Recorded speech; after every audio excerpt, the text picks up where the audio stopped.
Hi everyone.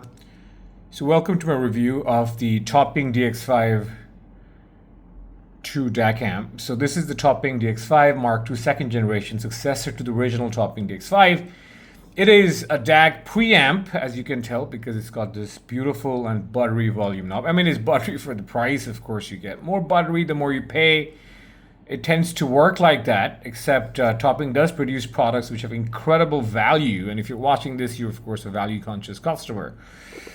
So it is a DAC, it's a preamp, but it's not just that. It's also a headphone amplifier, as is evident from these three outputs.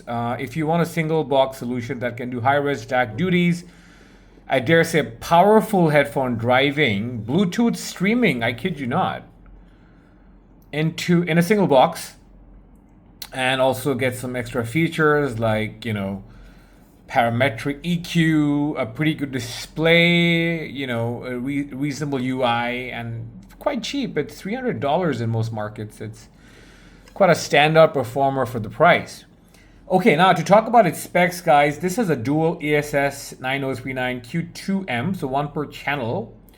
The idea is to give you fully differential signals, and of course, cut down noise that way. The USB performance is handled by an XMOS chip.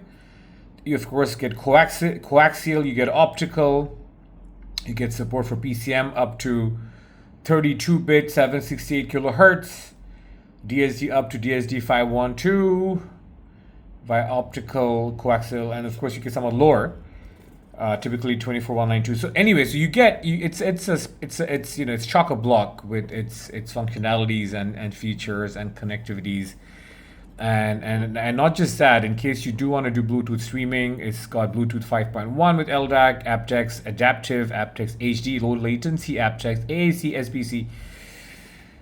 So it's pretty impressive, guys. And between the 4.4, between the 6.35, and the balanced XLR, you will be fully covered. The amp, by the way, uses what is now being called the X Hybrid, or Nested Feedback Composite Architecture, and FCA, which basically means you get a fully balanced 4-channel design in this beautiful sort of creamy white chassis.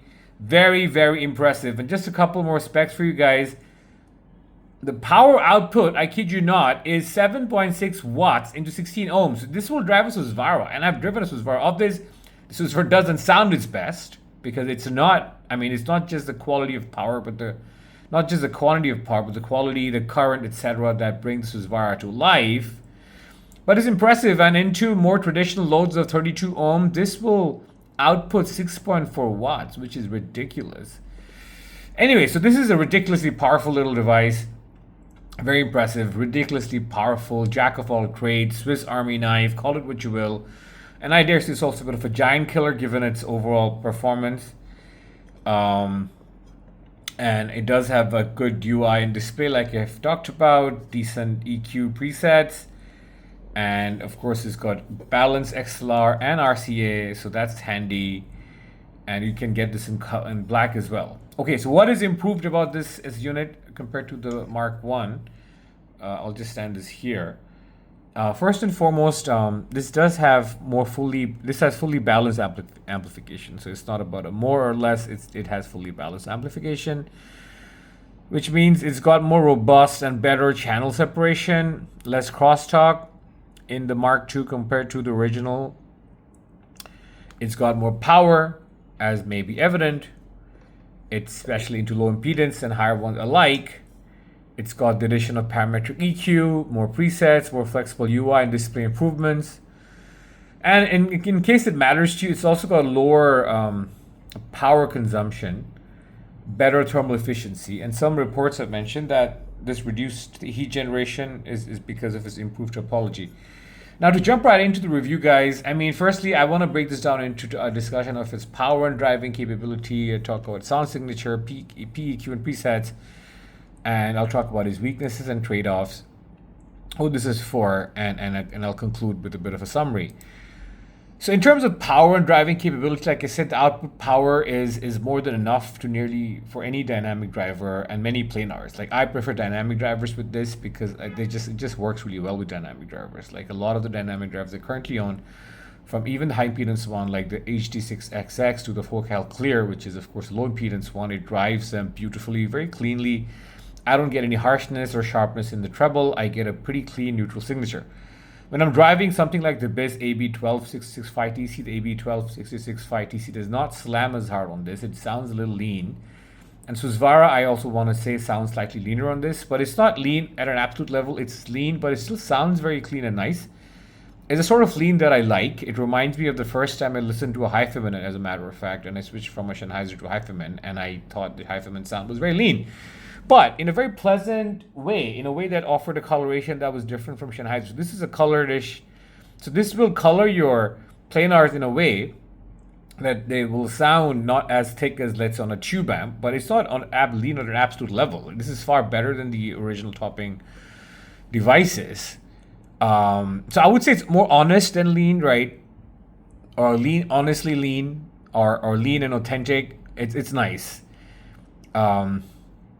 It drives everything else with ease. I've driven IEMs with this. I haven't picked up any noise floor as of yet.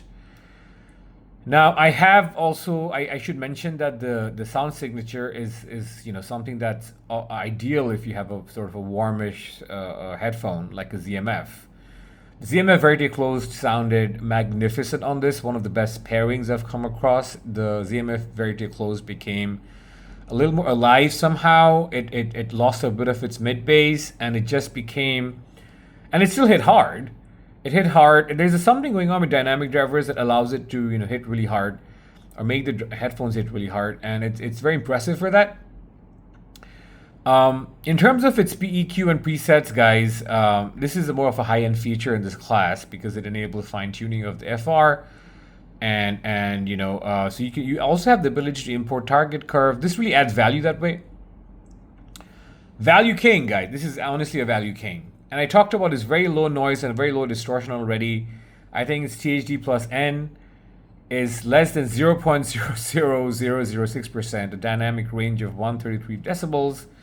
So it's very impressive specs. Now, I think, in terms of its weaknesses versus dedicated DACs, I know some reviewers have said this DAC section is very good, but it doesn't quite surpass or match absolute high-end standalone DACs. Of course, it doesn't match an absolute high-end standalone DAC. Like even if you spend $3,000 or even $1,000 on, let's say, a hollow DAC or what have you, or a shit DAC, a $700 DAC, of course those will perform better. It'll give you slightly more fleshed out imaging, perhaps more note weight, a little more slam. But this is a $300 device, guys. Like, even if you divide that by 2 and say you're paying $150 for the DAC, I can't think of a single DAC in the market that this will not outperform. As a matter of fact, this is just phenomenal at this price point of $300. Now, a lot of people have also said the sound character is perhaps less exciting. And I think they were driving planars with this because I actually find it quite exciting with dynamic drivers. It punches, it slams, it's got aggression, it's got a lot of sort of a woken up characteristic. I do feel it somehow planars sound a little bit laid back and compared to dynamic drivers on this. However, you can use this as I have tried using this as a preamp into my tube amp, and it sounds magnificent. It sounds glorious, especially with dynamic drivers. The PEQ will require some effort, guys. Like, to leverage them fully, you'll need a connection to PC and some software tools. But this is, of course, something that's for tinkerers. And the heat size and considerations are there as well. So who is this unit for? I think if you want a single unit that covers DAC, headphone amp, Bluetooth streaming plus EQ, you can, of course, reduce your chain complexity with this and save some money as well.